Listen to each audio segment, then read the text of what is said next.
Rira Mingshi Ningde Gimpadi Sangye Shingdu Nikde Ruwargi Drokum Namdak Shingla Drupar Sho Idam Guru Ratma Manda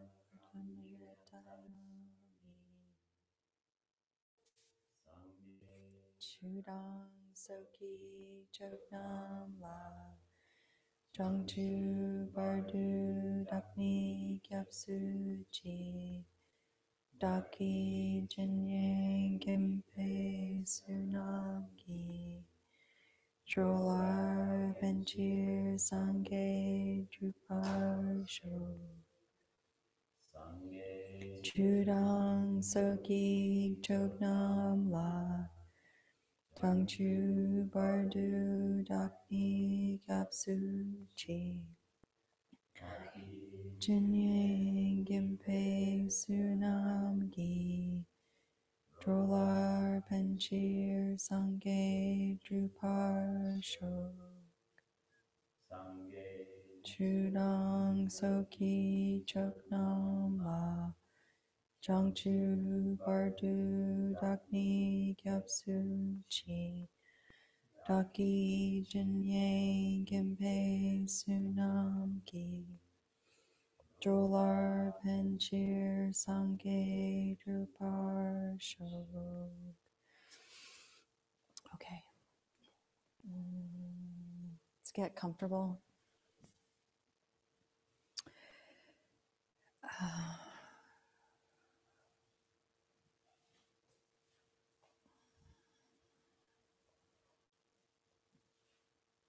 We're just going to do a quick relaxation pose or meditation. And then tonight at the end, if we have time, we'll do a tonglen. And if we don't, we'll be doing it next week for sure. Okay. All right. Let's just go ahead and close your eyes. And by inhaling and exhaling out of your nose,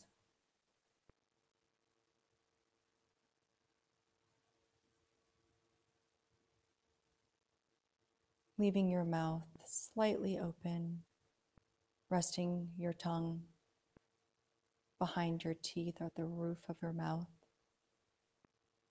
letting a little bit of air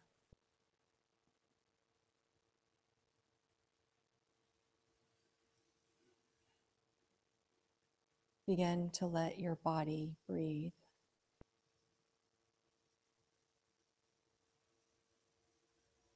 Just gentle inhales and exhales.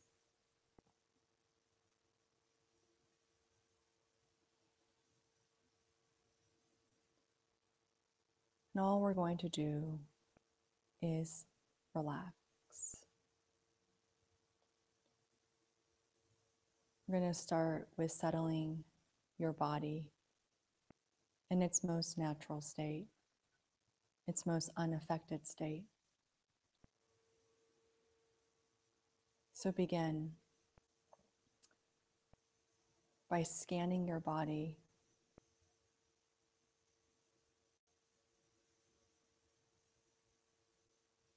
starting from the top, the crown of your head, moving slowly down your face, and really paying attention to completely relaxing all the muscles in your face.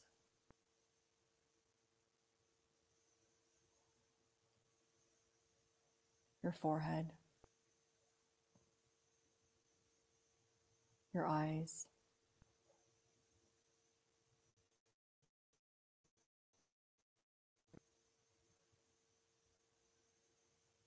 the corners of your lips,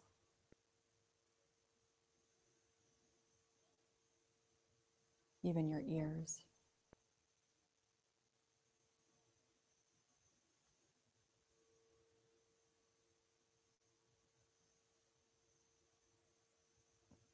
Move down your neck at the base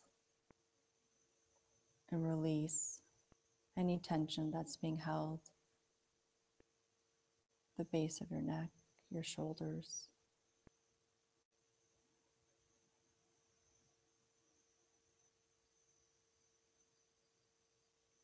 Using every exhale to completely let go. Every inhale to keep your mind vibrant and clear and awake so that you're not dozing off and opting out.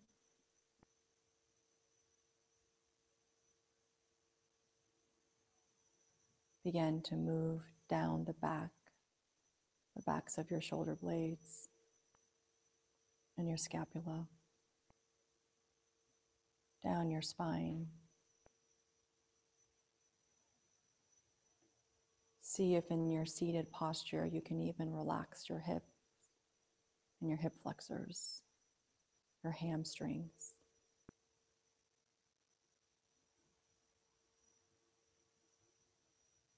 Notice if there are any tingling sensations, hot and cold areas of your body. And really just start to feel your body breathing, not just your nose and your lungs.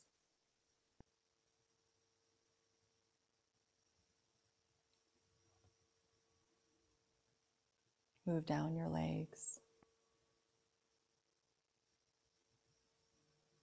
relaxing your calves, your ankles, and every single toe.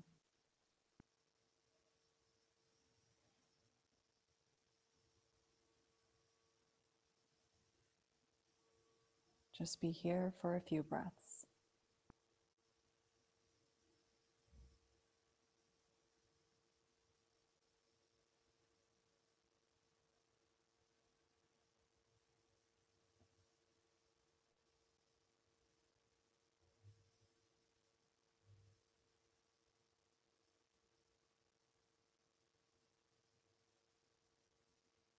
Now begin to settle the speech that usually takes place in the space of your mind, all the chit chat,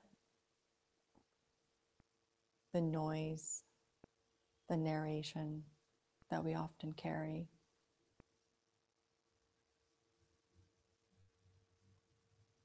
Begin to let it go, not forever, just for now. Using your breath again as a tool to release any conversations or dialogues that you happen to have.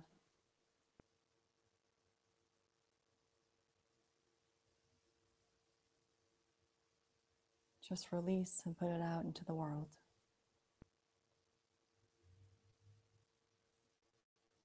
You can tend to it later.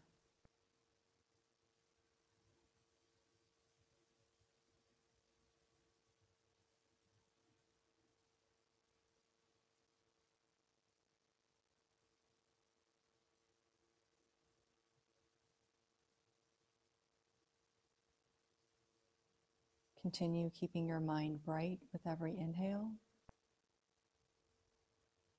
and releasing with every exhale.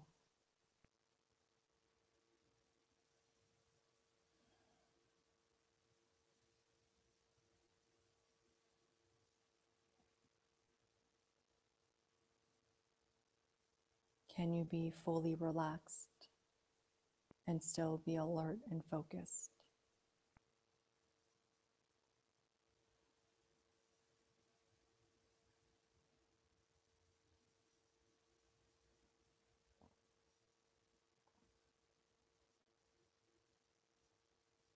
And now begin to settle your mind in its most natural state. So begin to release any thoughts, visuals, images that you hold in the space of your mind.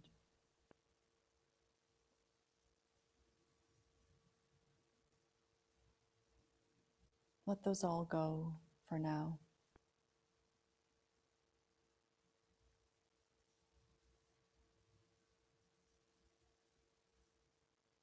So that your body, speech, and mind is unobstructed, unafflicted,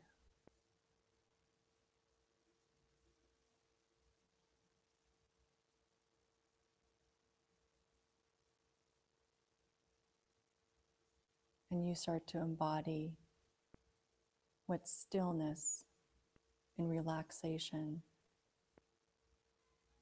can look like and feel like.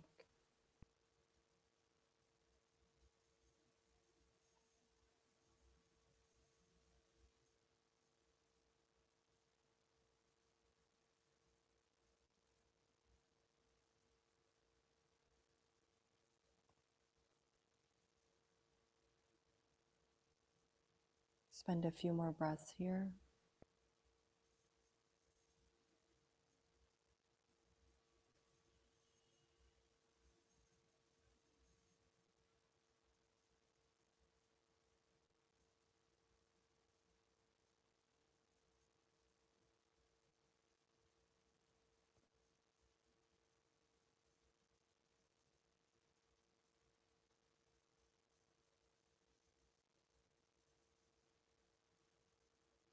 Releasing wherever you see tension, noise, distractions.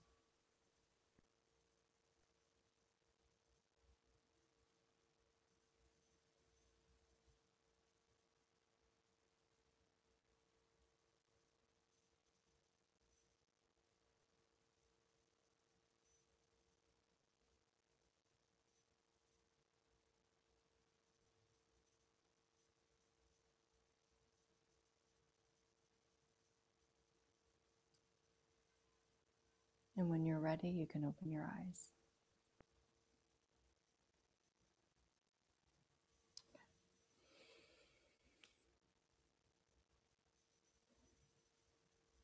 Okay, nice.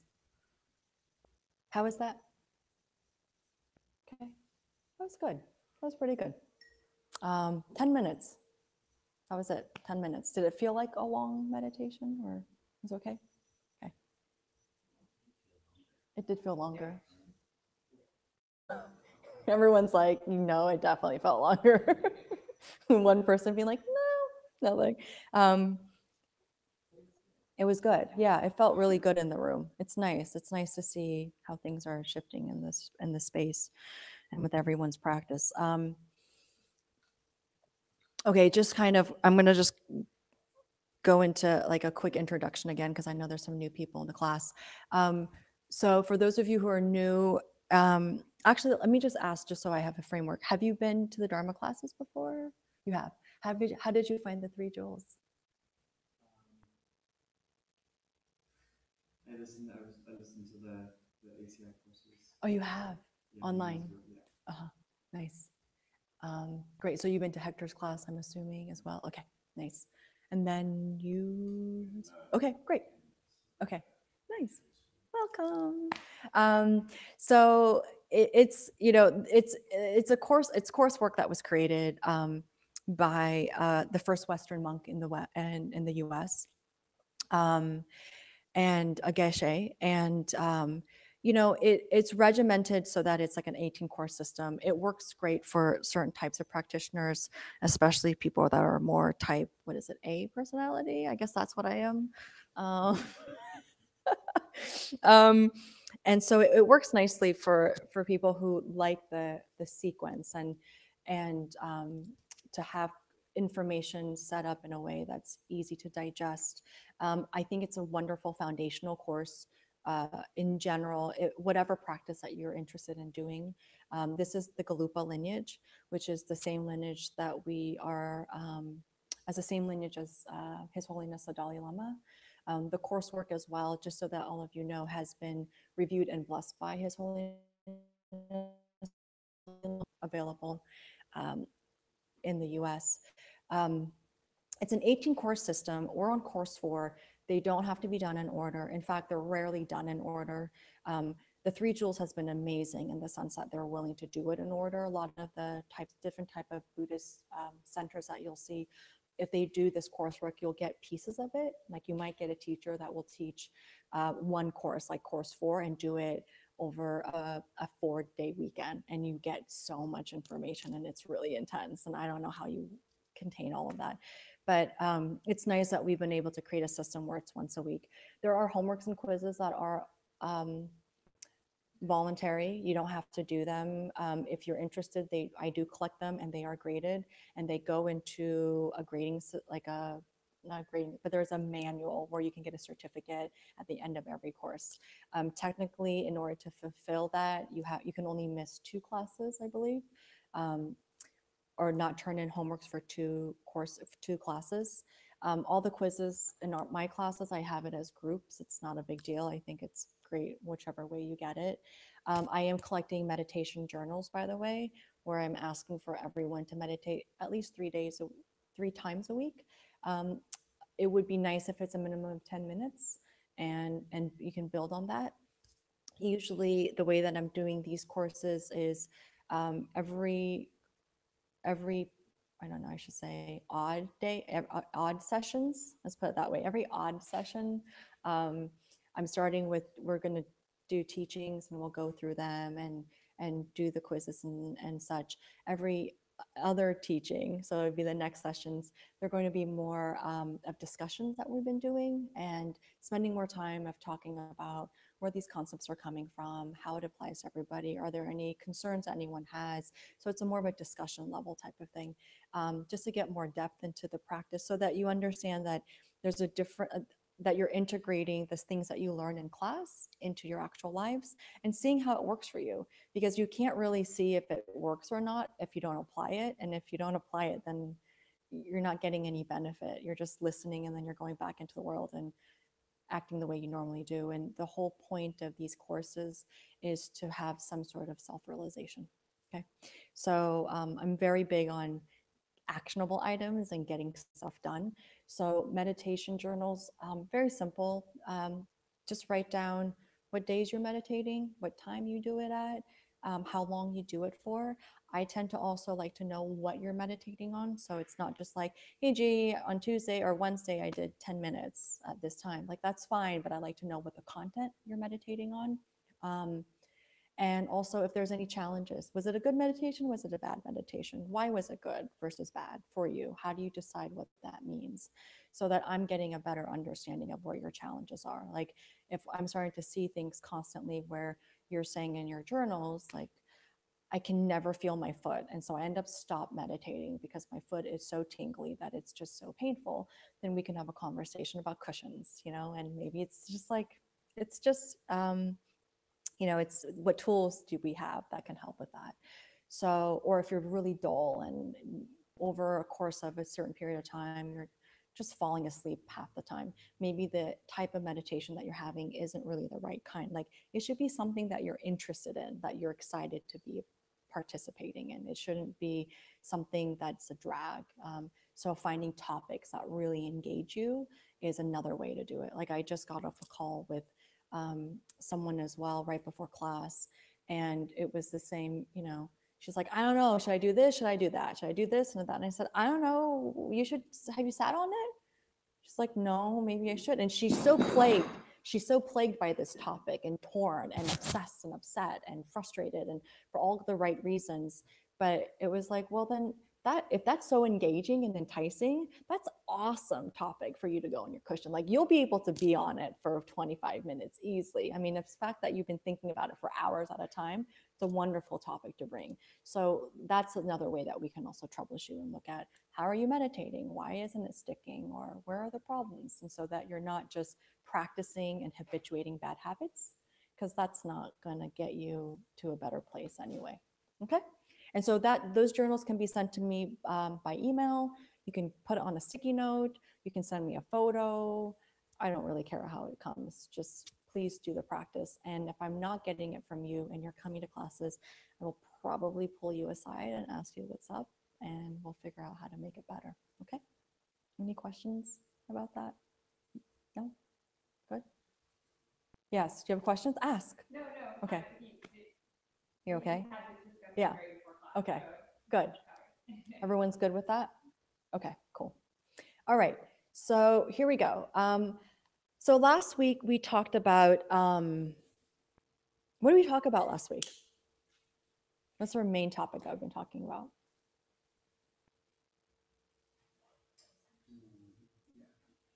Valid perception? Yes. Okay. Valid perception. Amazing topic, important topic. We've been talking about valid perception in the sense of what does it mean? It means that we've been talking about valid perception in the sense that if you're seeing something with an unaffected state of mind, that's a valid perception, and that works for everyone. No problem there, right?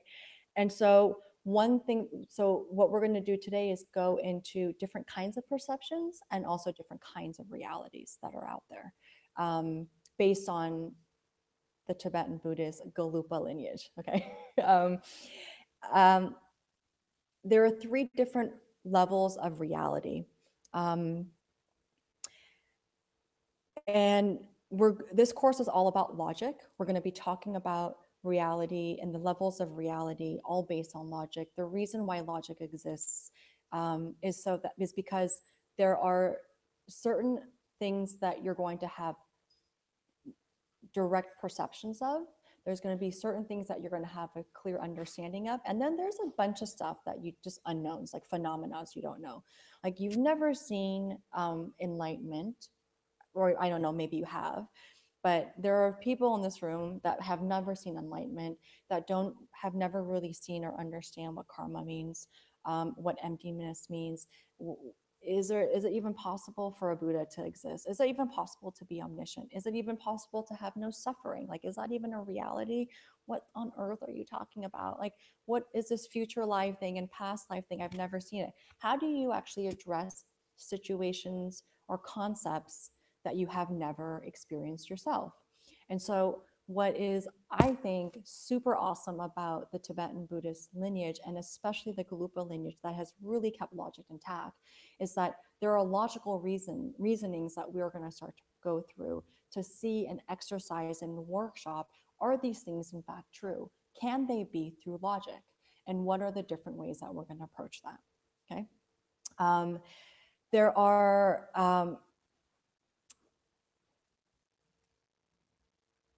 if we have valid perceptions every day, right, which we do, we live with them all the time, is that enough? That's a question for you guys to answer. No. Why not? Because my valid perception might be different than your valid perception. Same thing. Yeah. So how would you resolve that? Yeah. How do you resolve this idea of two valid perceptions? And I think last class, I'm bummed out Noga's not here, but hopefully she'll be looking online.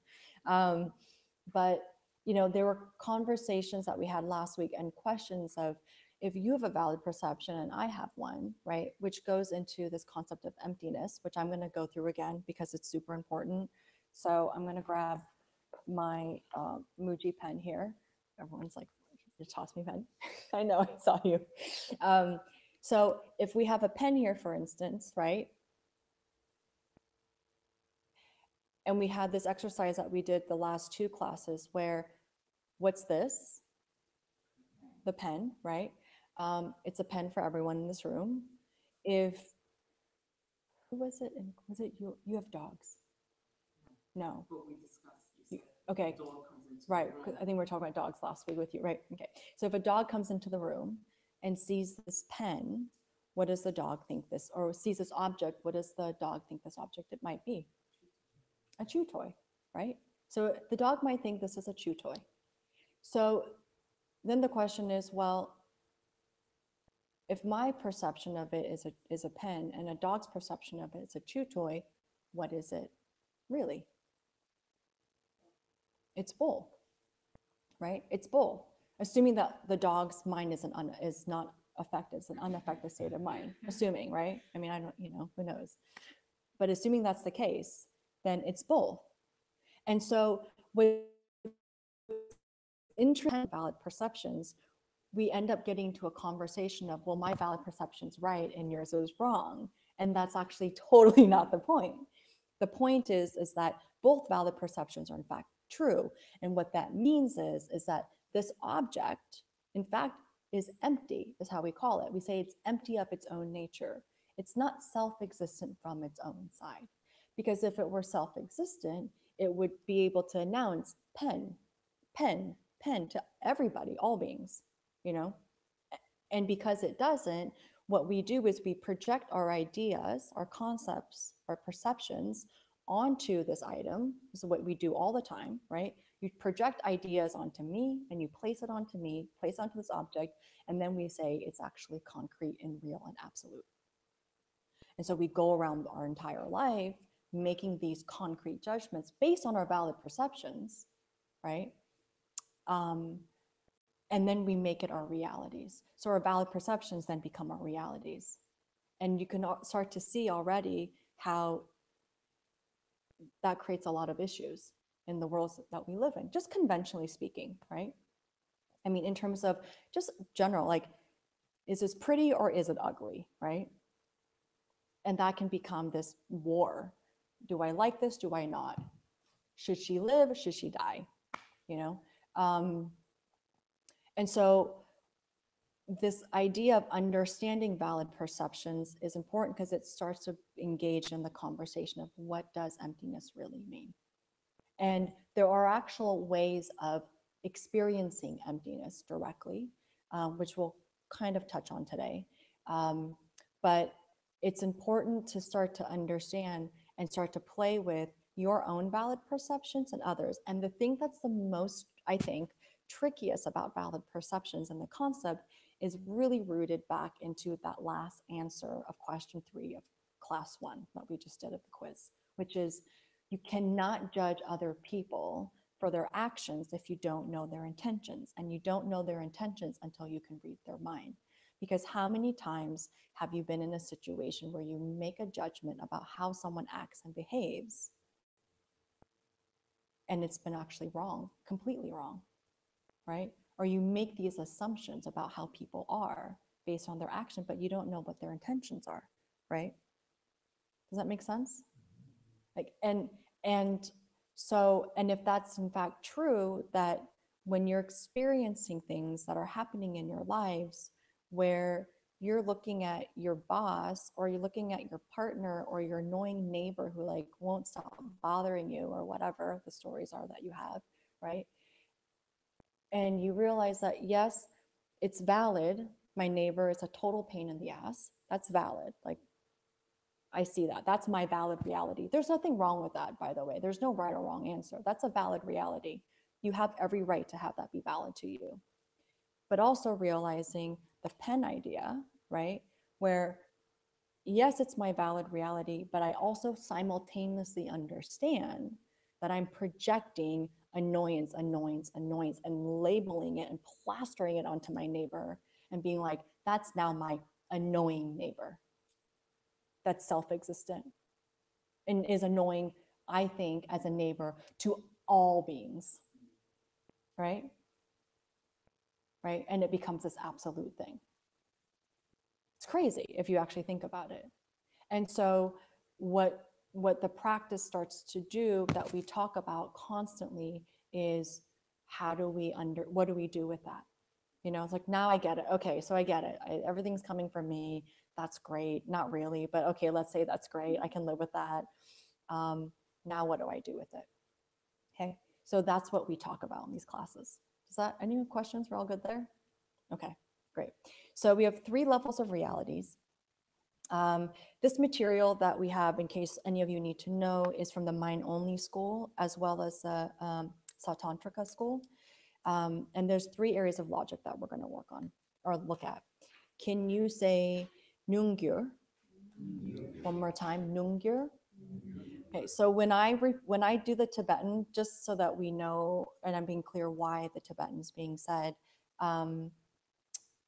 Tibetan was created. It's a incredibly holy language. There was no written language, and Tibetan was created to be able to document all the teachings. So when the teachings happened, it was all done orally, oral transmission. They created the Tibetan language to be able to document the Buddhist teachings, which is just remarkable. So when we actually say the words, we're doing it so that it plants seeds in our hearts and our minds of the holy language that was created. So that's just FYI.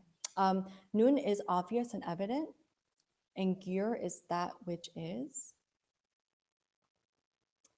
And this first type of reality is those things which you can perceive without any problem. It's like, it's what's, I'll use the word like obvious reality or obvious perception. Okay, so it's the obvious things, right? So I pick up something, we see it, it's obvious, it's some sort of binder, it's hot pink and craft color stripes. You know, it's about 8 by 11 inches, whatever, like 9 by 11 inches, you know, that sort of thing. Really obvious, nothing, what you see right in front of you, using your, what we say, 6 conscious senses, but 6, using your all your senses. Okay, so it's like your valid perception. Okay, that makes sense, no problem? Okay, great. Number 2, your second reality, can you say kokyur? Again, kokyur.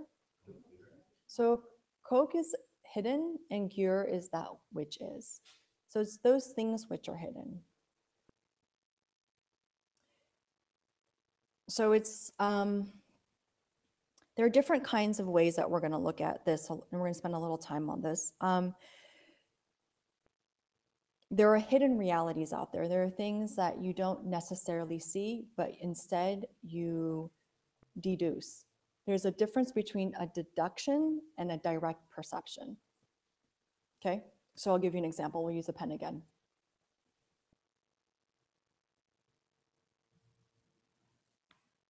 Okay, well, we'll try to use a pen. I think some of this will work. We'll use a pen again. We have a pen. I have a pen. I'm right here, right?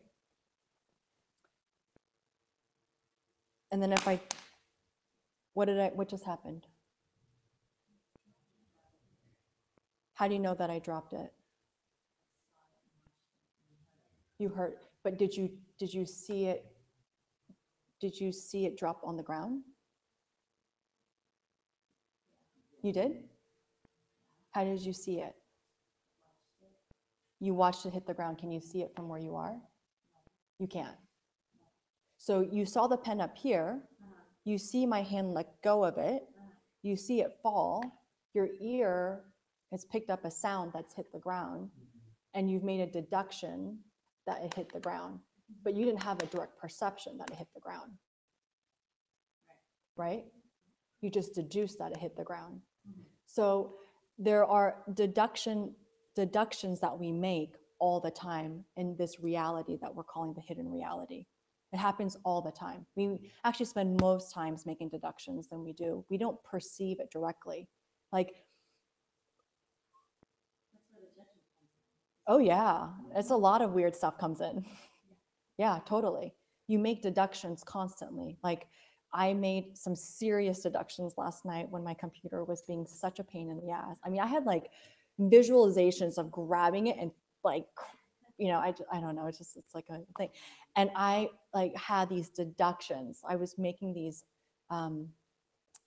deductions about like, I think it started with the computer, then it moved to the internet, and it moved to technology. I mean, it just goes, it inflates, you know, where it's like the world is then conspiring against me. It's just you know, and I'm like, Armando, is Mercury in retrograde? Like, I need an answer to be able to, you know, but there are these deductions that I'm making, right? Or you send in, you call up a friend, or you send a text, or you're sending multiple messages and they're not responding, and you've done it multiple times, and you're like, do they hate me? Did I do something? What did I do? You know, we make these deductions all the time. So these are the hidden realities that we have that are out there. And in this section, we're going to be talking more about like of deductive reasoning. How do you reason? How do you use logic properly to be able to deduce? Most of the time, we spend our time doing that, and it creates a lot of problems. I mean, our lives would be a lot easier if there was more logic to the way in which we think, instead of interjecting whatever afflictions that we might have, or whatever karmic seeds that we have that are starting to push us to think a certain way. Does that make sense? Yeah? Okay. So There are, I'm going to give you an example of how deductions are made. So for instance, there are examples like gross deductions and subtle deductions. So I'll use an example like a gross impermanence versus a subtle impermanence. So what does impermanence mean? Changes, right? Things ending, things stopping, something is never, impermanent means nothing stays forever, right? It changes at some point. So a gross impermanence could be, I grab this vase, you know, and I decide to crush it. And that's the impermanence of this vase, right? And that's a very obvious thing that you're seeing. It's an obvious, and there's really actually no deduction that you need to have. I mean, at that point, but there's reasoning that you have. It's very obvious where you see me breaking something. And then there's something more subtle. For instance, like if I looked at subtle impermanence would be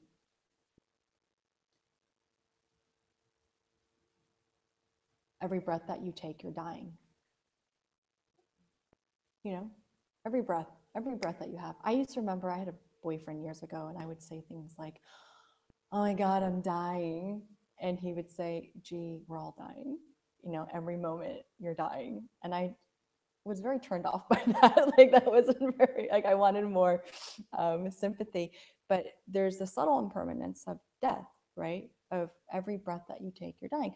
But you don't actually see that. Most of us don't actually see that. There are certain realizations you can have where you can actually see that, but you can generally deduce, right? You don't have a direct perception per se of you dying moment to moment, right? Every breath. But you can deduce that you are dying every moment, right? Logically speaking, using logic, right? Yeah. So logic here, it's used, logic is really used here in this reality in particular to be able to perceive and understand, at least cognitively, of things that you can't see day to day.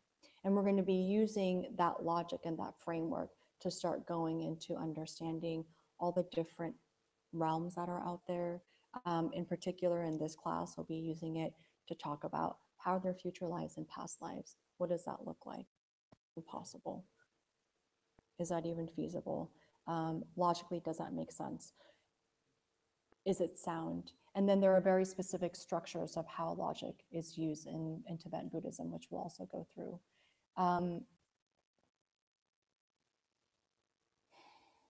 What else do I want to say about logic, about this?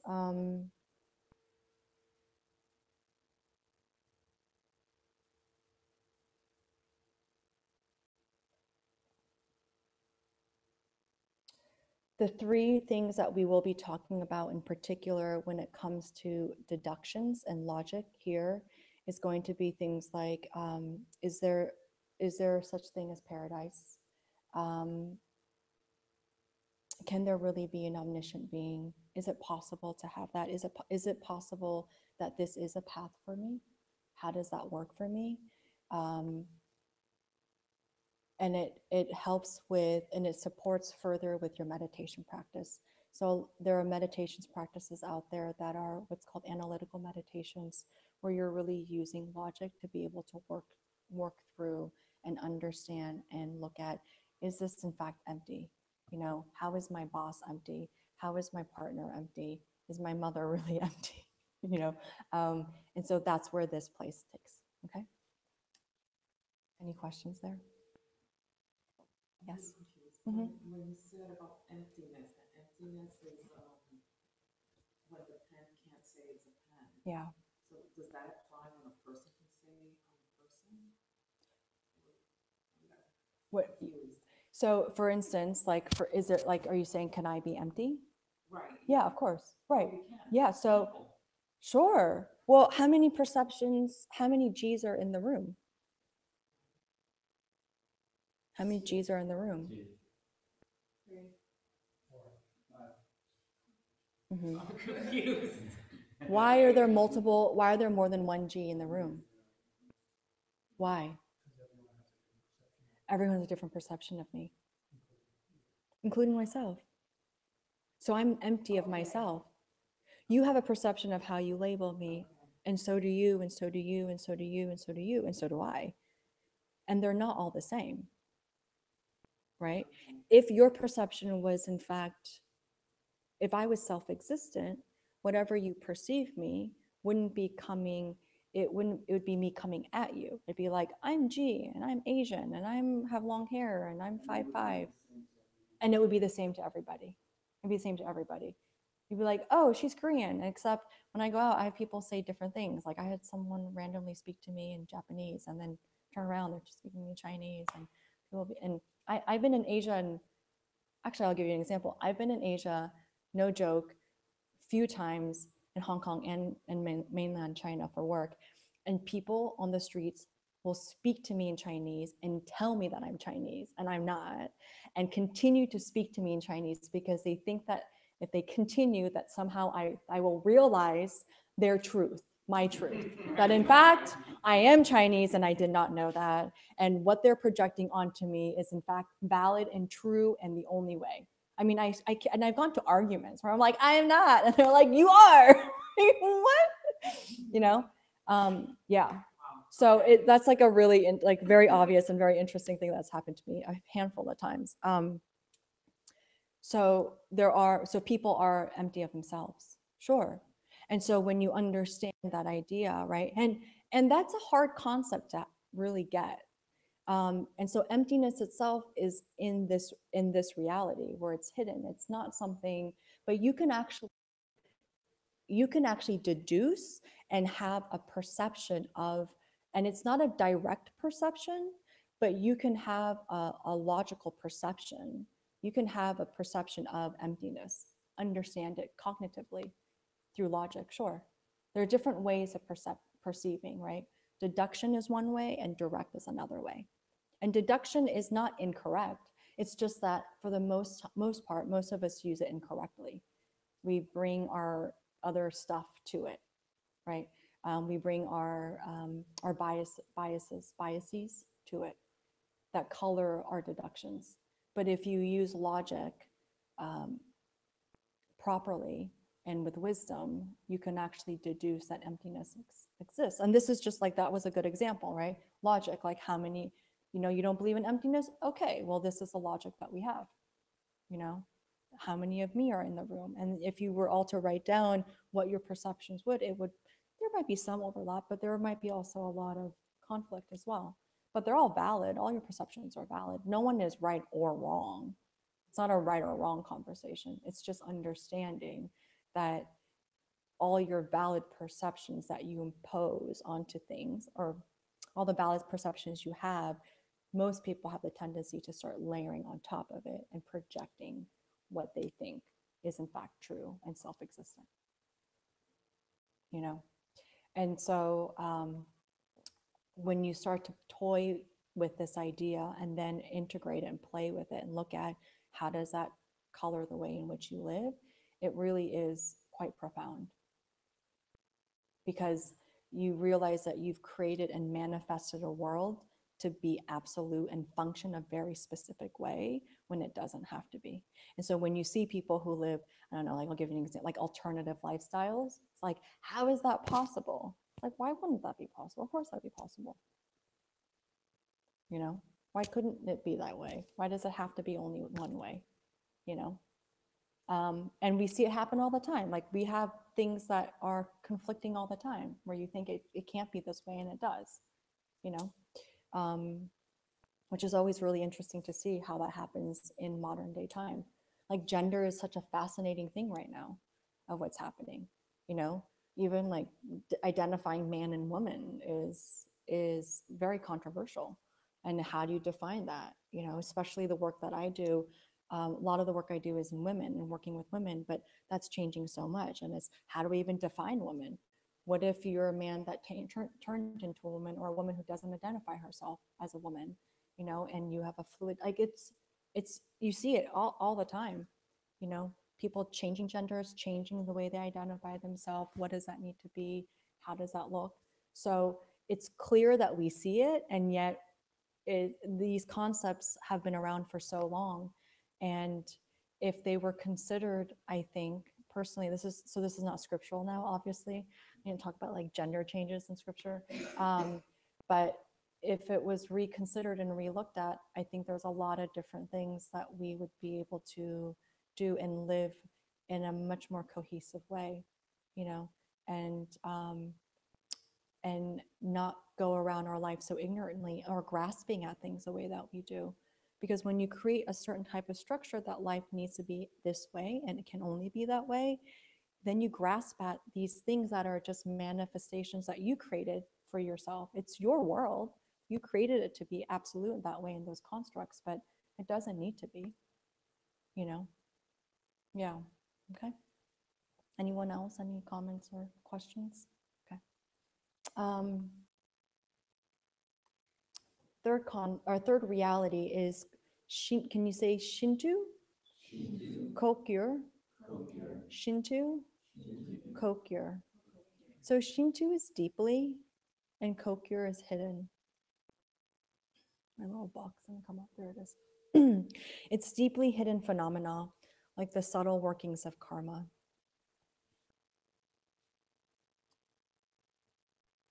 So what is more hidden than the ideas of emptiness would be karma.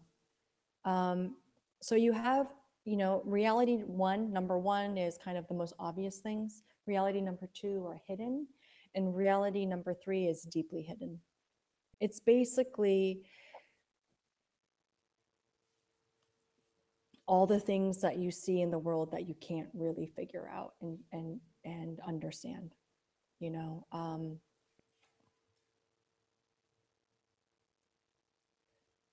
Why did those kids in Florida get shot? You know, like, why does that happen?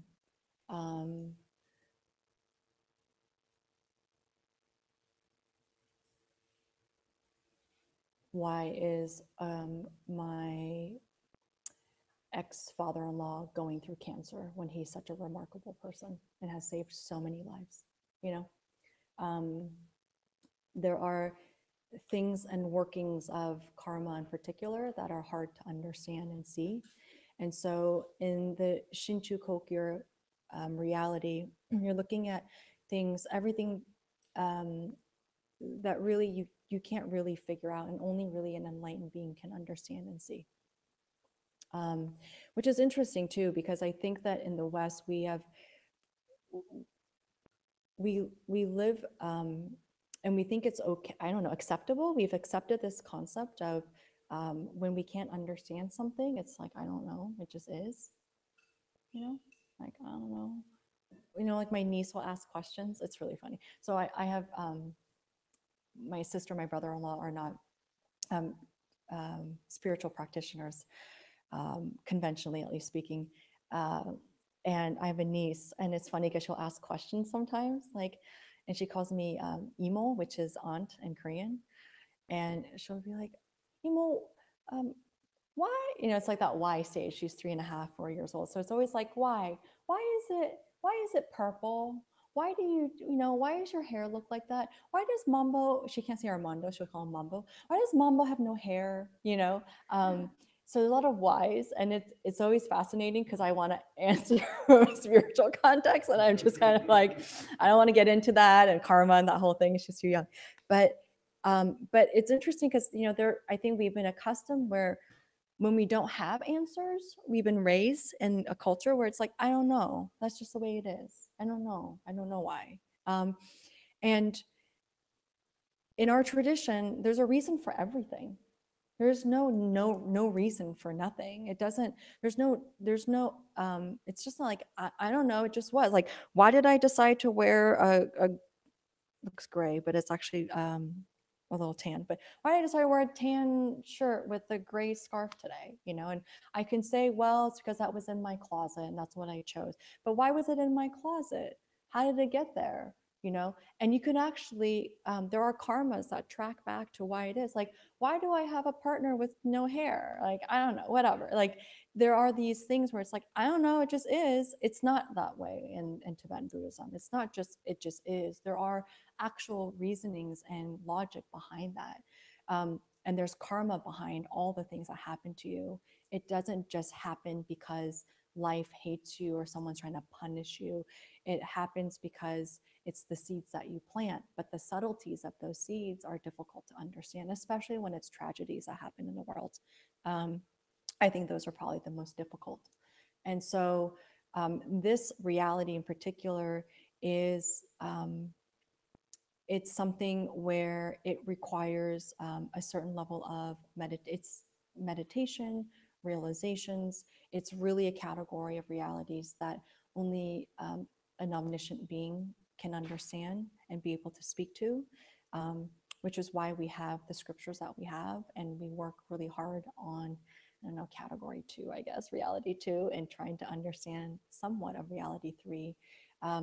But this reality in particular is very much of the things that you can't really explain. How does that work and how does that function? Um, What's the best way to answer for you? what's what? What's the best way to answer for you? My answers to my nieces usually are very skillful.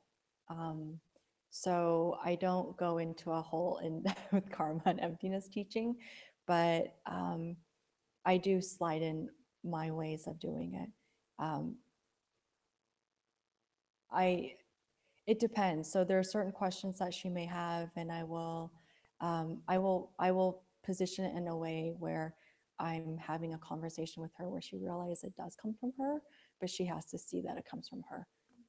hmm You know, it's like, I like this, I don't like this. Why do you like that? Do you think that everyone likes that? You know, stuff like that. Is that something that everyone likes? Or even just, you know, basic things of like sharing, you know. She's at that age where she's like, mine, my, you know. And so it's just starting to understand that basic understanding of, you know, if you want to have more, this idea of giving more. So it's a lot of basic teachings like that. But also ideas of how does she start to understand that things are coming from her? You know, it's not just self-existent. It's tricky when you're, and I think, I don't know, I mean, I don't have children. I think that it'll be an interesting place if I ever do, just to be able to see what it's like to teach these ideas. But you know, also on that note, I will say, whenever you have teachings like this, it's easy to get really excited. And so you get super excited. You're like, oh my God, I want to share the whole world with this. And it's important to make sure you also understand when to share and when to teach and what that looks like based on people's capacity. Because if you get people at a place where it doesn't make sense or resonate, it could be incredibly off-putting. And if that happens, then you've just given them a bad impression of what Buddhism could be. So finding skillful ways to be able to teach and not hyperimpose is very important. Uh, but anyway, that's a side note. Let's take a break. It's 9 o'clock. We'll just take a quick 10-minute break, and then we're going to do a couple of other things and wrap it up tonight. Okay. Thanks, everyone.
Somebody that's born, on death your row. mom thought you were really evil. No, but like somebody that's on death row, like somebody that's But murdered. Sure. based on their action. And so Right. like then that's about like what it's like a punishment for what they've done, not for who they are. Because I mean the Dead Man Walking, where it was like almost for dead, you know, where I mean I remember I went and saw a talk by the nun actually that was in that, and then it was like it was in Texas, and it was a woman that had become an advocate against death row after her pregnant daughter had been murdered, and the murderer was on death row, and she became an advocate for getting rid of it and saving this man's life, Yeah. and then project, you know, like that became her life. Now that's insane to me. I mean, still wrapping my head around Yeah. listening to this woman talk about her 8-month-old, you know, like 8-month pregnant daughter, Yeah. and then that became her life mission to like, you know, she didn't see this guy as being an Yeah. evil. Yeah.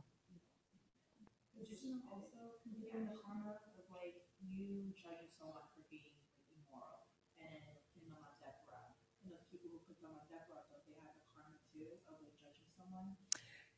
Yeah. Okay. So we're just going to take a step back so that we're not mixing too many things together. Yeah. Okay. So what I'm going to do is I'm going to wrap up this slide and then we're going to go into your question. Okay.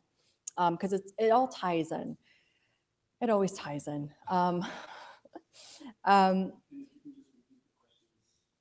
Yes. Thank you. Yeah, I will. So what we're going to end with this part of the class is going to be, can you perceive all three levels more than, or can you perceive all three levels or more than one level at once? So basically are the three levels, the three realities we're talking about, are they mutually exclusive?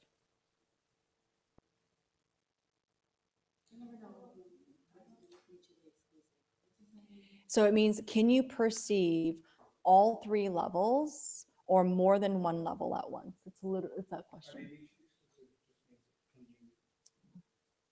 Do you only Have to see one of them? Yeah, one at a time. Can you do two at a time? Can you be at two realities at the same time? Or three realities at the same time? Uh-huh. What did you say? I think so. You said you think so, and you said yes, because that's what Buddhists do. Yeah. So the thing about this is that there are three different realities. There's an obvious reality, there's a hidden reality, and there's a deep and hidden reality. Most of us are going to be in the obvious reality and have to use deduction of some sorts for the hidden reality. And most of us won't even understand truly what the third reality is. We just know that it exists out there. All three can be done at this. You can be in all three realities at the same time or just one. But to your point, like the Buddha can be in all three, clearly, past, future, present, and all of ours, and see them all. So it really depends on who the person is. It's about who the subject is, right? Based on the seer, the viewer, the subject, it depends on what reality in which they will see, right? So like the example I would give would be the color blue, you know? Is this an evident reality for everybody? The color blue? Not if you're colorblind, right? If you're colorblind, you might, I don't even know if it's possible, but there might be a deduction of being able to understand a color blue versus a color pink. But I don't think they'll be able to see it. They'll just understand. Scientific difference. Right. Right. Not a visual difference, right? So it's not evident, the color blue wouldn't be evident to all beings, right? So there is this understanding where depending on your perception, it depends on what your realities are. And what's even interesting about that too is like the way that our framework is, that when we think about even our senses and our realities, they're so structured and limited.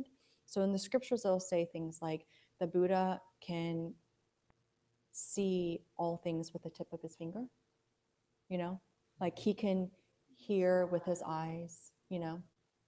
And so, because we have this idea that our senses are very fixed, right? Like our capacities are such that they're very fixed. Like we see with our eyes, we taste with our mouth, we smell with our nose, and we listen with our ears.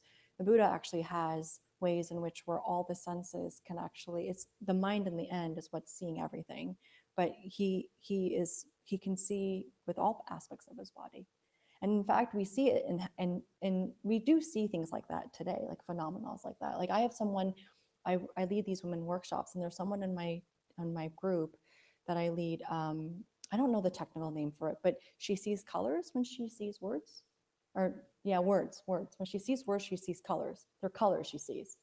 Like if I said, yeah, like my name, there's a color that she sees, for sure. Have you guys heard of that? Or like, yeah, your friend has it? Yeah. Pharrell has it.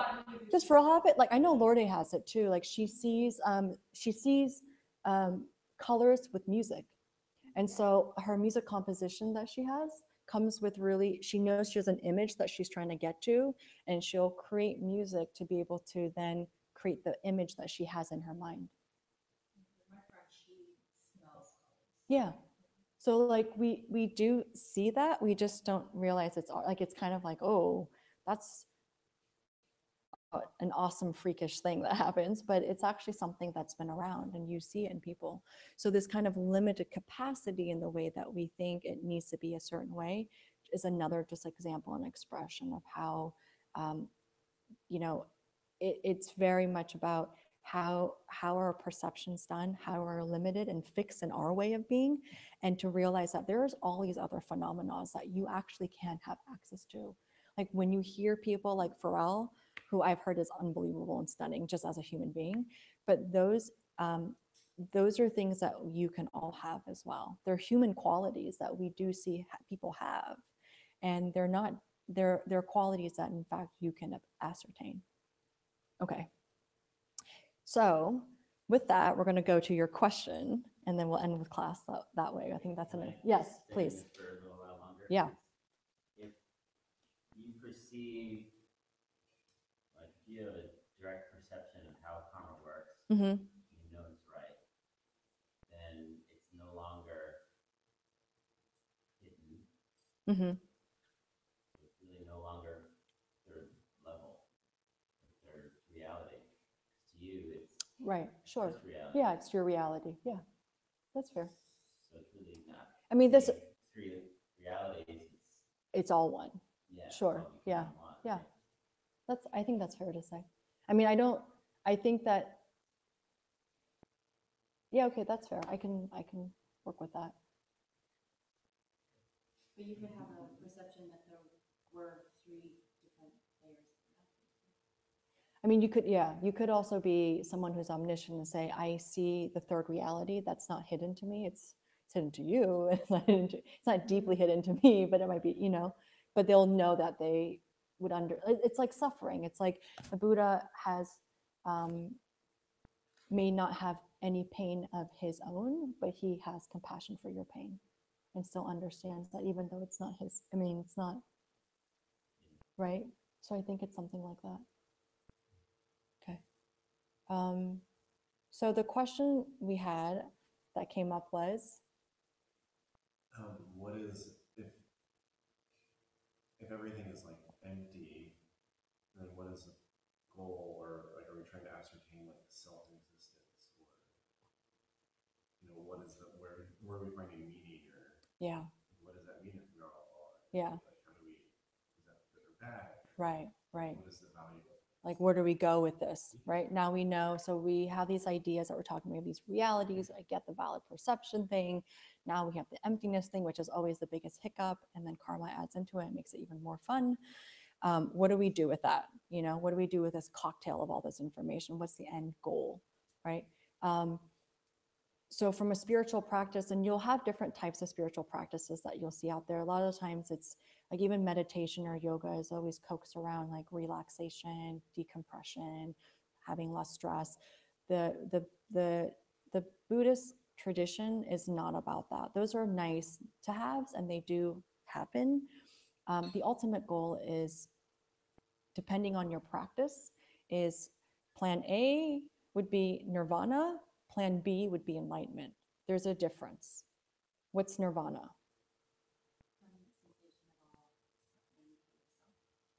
Right. So it's nirvana would be, nirvana is, I don't want to suffer anymore for myself. I just want the suffering to stop for me. Enlightenment is what? Hmm? Yeah, I want to not be suffering for myself anymore and and all beings, me and all beings. The intention is I want to reach a state of no more suffering for me and all beings, ultimate happiness for everyone. That's the ultimate goal.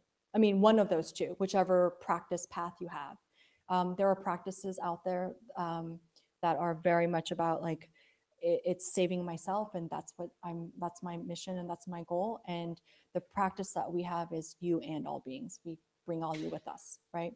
So that's the ultimate goal. Now, knowing that that's the ultimate goal, and knowing that we're dealing with these conversations of emptiness and karma, how do I get from here to there? You know, what's the end point? Like, how does that work, right? And so when you have these concepts of emptiness in particular, it's not, the goal isn't to become, it's not even, you can't become more or less empty, and you're trying to not be empty, because you are. The fact is that you are, and that's okay. And there's nothing really good or bad about it. It's not a conversation of good or bad. It's just a conversation really in a practice of what is it that you ultimately want. When you have these ideas where you know that things are empty, like your boss is empty, who really, or your colleague is empty, who really annoys you, and he drives you crazy, right? And you're like, I know I'm trying to be a nice guy. I know he's someone's son. I know he's someone's probably lover, maybe a dad, God forbid, but he might be someone's dad. And I'm trying to just have compassion and be like loving, and but I can't seem to change that. What do I do? I know it's coming from me. What do you do from that then? What do you realize? How do you change that? How do you change that? Focusing on yourself, maybe through meditation, bringing in, I don't know, I think of meditation, working on yourself so your perception can change. How do you Maybe do that? karma with your actions and what you're doing. Yeah, can good. Bring about a change. Great, exactly.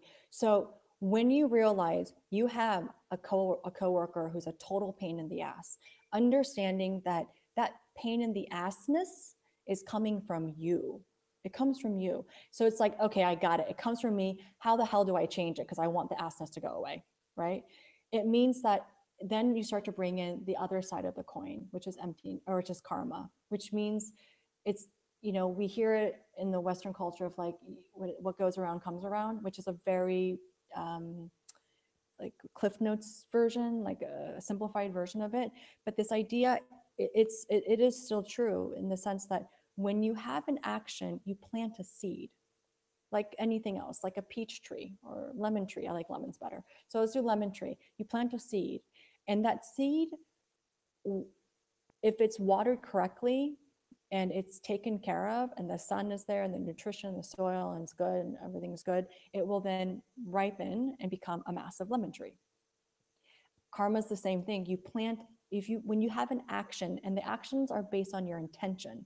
It's not an actual like physical action necessarily. It's the state of your mind, because karma is the movement of your mind. Karma is planted by the movement of your mind, which is really what like, it really is a difficult thing to realize, because you don't have to go out and I don't have to physically grab my laptop and crash it when I'm visualizing crashing. I've already created a karmic seed and planted something. When you think something, you plant a seed and then it ripens. So what does that mean? You see a colleague who's a total butthead and you can't stand him. Where did that karma come from?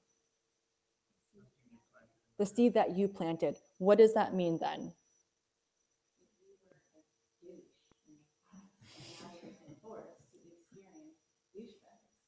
That's what it means. That's literally what it means. Well said. Well said.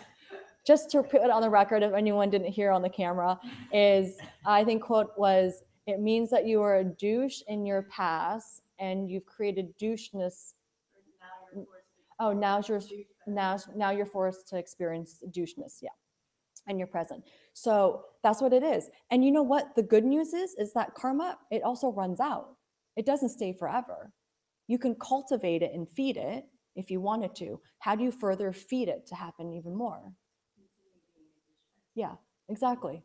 And the doucheness, by the way, the level of his doesn't need to be the same as yours currently. Yours could be a small seed that you planted, but it ripens over time. Karma grows over time. So and it also dies. It has a lifespan. So like for instance, how many times have you had someone in your life who you just adore? It could be a friend, it could be a lover, it could be a family member you just adore, and then something happens and it changes 5 years later, 10 years later, things change. It looks like you changed. That's your karma changing. So there's something about creating the karmas, the causes to be able to experience better things that you work on. And so when we think about where we are now and understanding the basics of what the world comes from me, what I don't even know what to do with that, to full on enlightenment and that whole journey, it's constantly practicing and understanding these concepts moment to moment. I mean, it gets really subtle where it is moment to moment. It's not even chunks of like big day. It's subtle moments of how do I behave? Where are there ways where the key lesson whenever you experience, and when you're asking questions about Hitler, for instance, or people like, I don't know, not the same, but I'll put Trump in there too. But you look at people in your life where you're like, what? How can you possibly exist? There's two ways you can look at that. You can look at that and saying, okay, you're X, Y, and Z. You're a terrible person. You're so annoying. You're such a douche. You can go into that journey, which are your valid perceptions that you can have, and you can acknowledge that. That's fine. But then the next step is, if it's coming from me, where do I see that in myself where I can start to change my behavior? The key is always, whenever things afflict you, when things come up and they piss you off or upset you or create anxiety or stress or fear, God forbid, right? All the things that we have, the key mechanism is, why does it make you feel that way? It's not about like, we spend most of our time meditating, because we do, of I hate him, I can't stand him, why the hell is he doing this? Couldn't he do it a little better? Couldn't he be more considerate? Why? It's just that ongoing narrative. And the question really is, why does it upset you really? And what is it that you're going to do to change that? Right, about your behavior and activity. And it's even just like maybe you have a colleague who's just inconsiderate. You're like, you're so inconsiderate. You make my job 10 times harder when it doesn't need to be. So then it's, how do you become more considerate? And it's an action that you take. Like, okay, I'm going to make more of an effort when I'm living with my roommates to change the toilet paper out, because I tend to not do that and I tend to not care. Or I'm going to make the effort to do the dishes, or to help, like all those things that drive you crazy about people that you see in the world, that you interact with day to day. The key is to be able to understand that, see that, and understand, where do you do that in your life, and start to practice in that. And your world will begin to change. It's just a daily practice that you have. And with that mechanism of understanding that, so now you're like, okay, now I'm tilling the soil, I'm creating good karma, and you're doing that, understanding at the same time, everything that you're seeing in the world is coming from you, that they're not hard realities. It's not an absolute, that they're subject to change based on your state of mind, your frame of mind of where you're at. And so those two ideas that you have is the cornerstone of what Tibetan Buddhism, well, at least this practice is about. I would say Tibetan Buddhism. I can say that. I think that's fair to say. Yes. I just want to share a cool moment that I did. Sure. I was having an argument with my wife, Well, actually, you know what? Can you, I'm going to pass this to you so that people can hear it. About your argument with your wife. It's now documented. I know, right? Forever. Yeah, so I was having an argument with my wife, and About to have a baby too. I was about to have a baby in a couple of Shame on weeks. you I for know, arguing about us. seriously.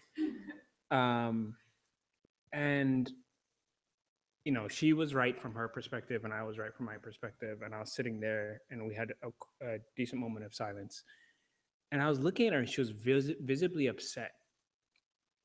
And I'm sitting there looking at her, and I'm like, I don't want her to be upset. Like I'm not getting anything out of this, you know? And I'm sitting there and I'm like, is my being right that important that I'm willing to put up with, not put up, but that I'm willing to see her this upset, you know? Not to mention what that's gonna create in the future, you know, in terms of my karmic seeds and whatnot. I'm sitting there and I'm like, wow. She's obviously upset, and there's a certain point I've reached. Okay, I'm trying to clear be clear now. So she's visibly upset. I'm sitting there looking at her. I'm realizing this. And at the same time, I'm like, there's something in me that has gotten to the point where I have normalized this. I have normalized it to the point where I'm okay with her being upset to this point, you know? And I'm like, this is ridiculous. I'm just sitting there looking at her and I'm like, this is insane, you know? That I'm so attached to my being right that I'm willing to see her get this upset. And then I started thinking about the world and how, you know, whether it's because you're, you know, you want to be right, or because you're somebody actually really did hurt you, or whatever it may be, that we're willing to see another person be hurt. And I'm like, I get so, you know, bent out of shape when I see somebody hit somebody, or when I see, you know, wars in the world and blah blah blah. But this is how it gets there. Like it gets there by normalizing somebody being upset. Then the next thing is you normalize somebody getting hit. The next thing you normalize somebody going to prison for something to do or whatever. And then next thing you normalize, you know, putting someone to death for something you think is wrong or against your religion or whatever the hell it is, you know? And I was just sitting there and I was like, wow, this is how this craziness happens that we see in this world. And I was like, enough with this shit. And it's, you know, it's hard to like stuff your ego in that moment and then go give the person a hug or whatever. But like, it's a choice. It's like, what do you want? Do you want more of this shit and more of whatever, you know, you're creating in the world, or do you want it to stop? Yeah, exactly. Yeah. That's great. I mean, what we talk about kind of to me, the trifecta is we have the three principal paths, but when we think about the trifecta of karma, emptiness, and what we call bodhicitta, what bodhicitta is, what's bodhicitta? What is it? Give me the textbook definition. Yeah. So it's the wish to attain enlightenment for the sake of all beings. So the idea that you are wanting to free yourself from suffering, but other people as well. When you have those three things at play, it starts to change the framework of how you then address other people. So with your colleague, for instance, that you can't stand at certain moments of time, right? It's, and by the way, we all have one, okay? So it's not just you. If we're lucky, we just have one. Is you have this moment, you look at your colleague and you're thinking, okay, he's not self-existent. I get that he comes from me. I get that it's my crappy karma that that I realize is ripening. And so he's behaving this way. The only way I'm going to continue that karma is if I also, like if I, you know, you don't want to keep generating it. So that's the trickiest part, right? When someone acts a certain way where, let's say, he's protecting himself or being defensive, and then you're also counteracting that by being defensive, or it's like this right or wrong, right? When you have that tension, then you're then recreating another seed where you're like, guess what? You're going to do this again tomorrow. And guess what? You're going to do it again the day after that. And so understanding that karma, but on top of it, what also I think is a big component to what Hannibal was speaking to is how do you then bring in the component of compassion, you know, because that to me is one of the hardest things, and compassion and bodhicitta is difficult because it's also, there is some work that needs to, at least for myself, I've noticed there have been a number of times where I probably think it's compassion, but it's also biased compassion. You know, it's like I'm compassionate, but I kind of want you to steer right, you know? And so it's also just looking at your motivation of your compassion. But how do you get out of certain, unplug and get out of certain type of dynamics where it's not just like, okay, I just want to help myself get out of this misery, but I want to help me and you. Because dude, you're not enjoying this and either am I. So what are we going to do? What am I going to do to help resolve this problem, right? And so what does that look like? And as much as, you know, I think the conventional norm is, you know, sit down with your colleague and have a discussion and like come up, like you can do that, sure, if you're, but it doesn't really, it doesn't necessarily work if you don't have the karma to make that work, right? If you don't have the karma to make that work, it's not going to work. So you could do nothing or you can do something, but it's also going to be, it's really based on your intention and your karma that comes up. Does that make sense? So you can sit down, and how many times have you had moments where you have an altercation with someone, you're like, I'm going to squash this and have a conversation with him or her, you know, and you have that dialogue and you have it an agenda, you know where it wants to go. And guess what? Surprise, it doesn't work out, you know? So even though you had the intention of, I'm just trying to make peace, you know, for you have this karma where, you know what? Doesn't matter you want to make, it's great that you want to make peace. I commend you for your effort to want to make peace, but you don't have the karma for that to actually ripen in that way. So you go in and be like, I'm a peacemaker. I just want to hug you. I want to be open. Let's just, you know, hug this out. And the other person is screaming at you, right? Or have you had situations where you're going and you're like, I'm going to stand up for myself. I need to make sure I, you know, hold the line. And the other person is actually not at war. They're just like, you know what? I don't want to do this anymore. Let's just make peace, right? So what ends up happening, the reaction is going to be based on your karma already that's been planted. You don't have a choice for that. That's already been there. You can't change the way things are ripening in the moment. It's not going to happen, right? The only thing you can change is what? The way that you behave. It's your reaction. And that reaction is what's going to create the next karmic seed for you. It's the next, not karmic, it's the next, it's the seed that you're going to plant for your future self. So every moment when you have someone behaving a certain way, it's a layer, it's like it's a layer of stuff that you're dealing with. You're dealing with karma, you're dealing with emptiness, you have valid perceptions working at the same time. You're probably at this point going to be like, is this reality 1 or 2? It's definitely maybe 3 at this point. I have no idea what the hell is going on, right? And then you have compassion in there too. And so it's your jobs as practitioners, as philosophers, as seekers of what is the ultimate self. It's this game, this end goal is to find your ultimate self. You can figure out that situation and know how to understand it and wield your power. You know, you are on your way to being able to get out of here and free yourself and all beings from suffering. That's the goal.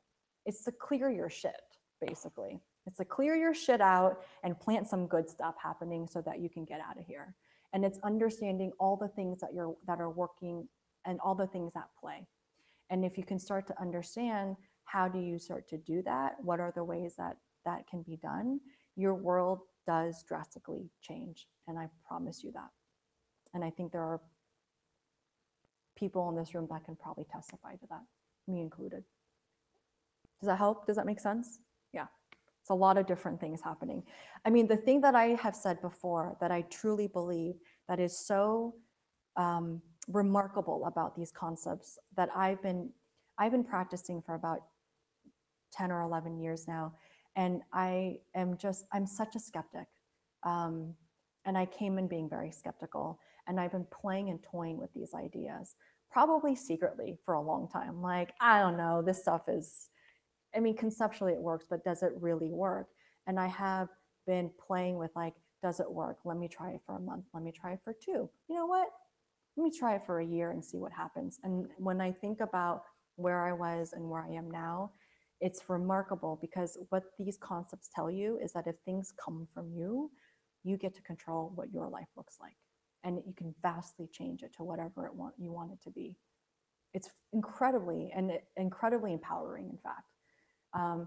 It's not to say that it's not difficult. It's incredibly difficult. But if you can understand and really implement and keep it a consistent practice and build, and understand the principles that we're talking about, you have the opportunity to reframe your mind, which will reframe the world in which you live in. And all the things that you want, you can have. Did you have a question? Yeah, but I think it's like, it's going off. I think maybe next time. Okay, good. Does that sound okay, everyone? Good place to end. Any other questions? Dying questions? You had mentioned that when somebody dies, their karma runs out. Yes, that's true.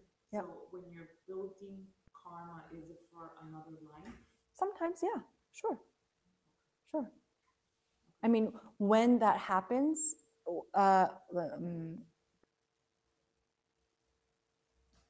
you speak sometimes about like karma, some that are reckoning now from past lives. Yeah, I mean, you are building are you building karmas for I mean, did you say past or future? I'm sorry. I'm not sure. You just said it runs out. Right, when you die, when you physical die, Yeah. you run out of karma. Yeah, you run out of the karma of being human. Oh yeah, no, it doesn't go. The karma of being human runs out. Oh, okay. Yes. Yeah.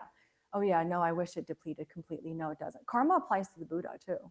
I mean, everyone has it. No one not has it. So when I said when you die as a human, you ran out of the karma of being human. That's a karmic seed that you have for the duration of your life. So, you know, that's why some people live longer, others live less. And that's not just, I don't know, it's in our philosophy, it's based on your karma. When a baby dies for whatever reason, Yeah. That soul or Mm-hmm. the karma, the human karma ran out, Yeah. but they still have Karma. Oh yeah, yeah, yeah. And so they have more karma to carry, which then perpetuates them into whatever next life that they have. And what's interesting is that the logic that we're going to be studying is the main line that we're going to be focusing on is going to be about, is it possible for the Buddha to lie? Is it possible for someone who's omniscient to lie? And that's going to actually lead into and prove future lives and past lives. Which is super sexy, I think. I don't know. I thought it was. I was like, no, don't you think? That sounds very enticing. It's like my trailer. All right.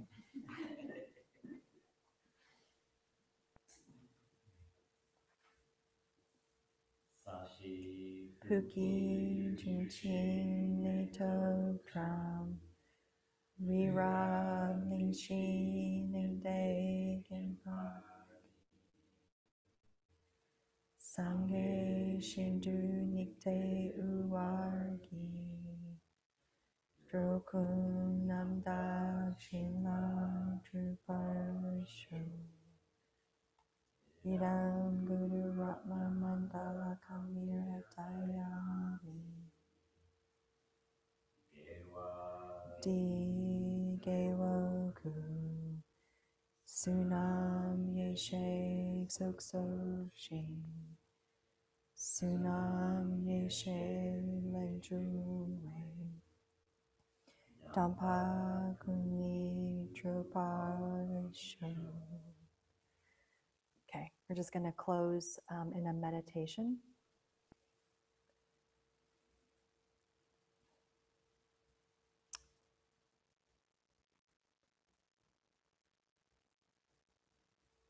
Remind yourself why you're here today. There was something that motivated you to come to class. Something that you're hoping to find. Maybe an answer, a path, whatever that is for you. Bring it forefront in your mind.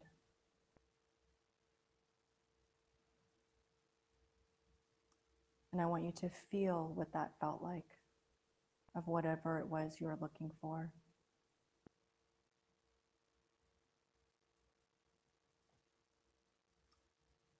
And then I want you to commend yourself for coming and sitting and spending the time, being open and learning.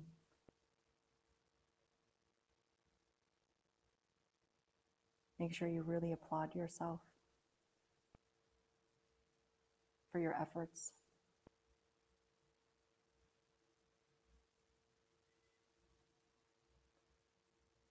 And then I want you to take that effort and dedicate it to one or multiple people that you know that are also in search of something similar to you.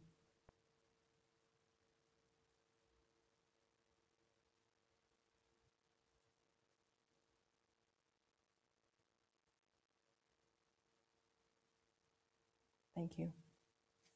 Thanks, everyone. Thanks, Jee. Thank you.